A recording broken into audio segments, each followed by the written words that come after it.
Right. అయితే coming to the point, ఏం చేస్తే మళ్ళీ ఆలయాలకి పునర్వైభవం వస్తుంది అని అంటారు? మా ఒక్కటేనమ్మా, హిందువు తన ధర్మాన్ని తను తెలుసుకోవాలి, తన ఆలయాల్ని తాను నిర్వహించుకోవడానికి కావలసినటువంటి ఏర్పాట్లు చేసుకోవాలి. ప్రభుత్వంతో పోరాడైనా సరే ఆలయాల్ని మళ్ళా వెనక్కి తెచ్చుకోగలగాలి. ఇప్పుడు సరే, ఇప్పుడు తిరుపతి అంటే నేను మీకు ఒక ఉదాహరణ కోసం చెప్తున్నా. తిరుపతి ఎక్కడుందమ్మా? తిరుమల 7 కొండల్లో ఎక్కడో లోపల ఉన్నాడు ఆయన.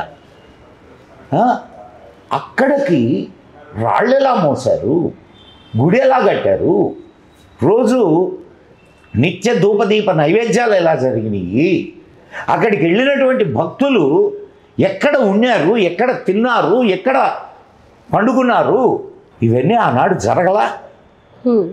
ఆనాడు జరిగేయలేదమ్మా. మరి ఈనాడు జరగవా? ప్రభుత్వాలు ఉంటేనే ఇవన్నీ జరుగుతున్నాయా?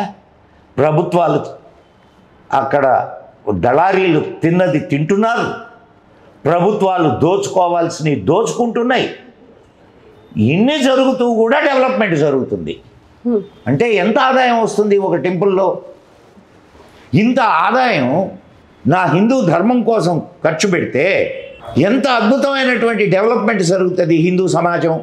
హిందువులు స్కూల్స్ ఆర్టికల్ 25A ప్రకారం హిందువులు తమ స్కూళ్ళు ఏర్పాటు చేసుకోవడానికి లేదు, మైనారిటీలు మాత్రమే వాళ్ళ స్కూళ్ళను ఏర్పాటు చేసుకోవచ్చు. తెలుసా నీకు?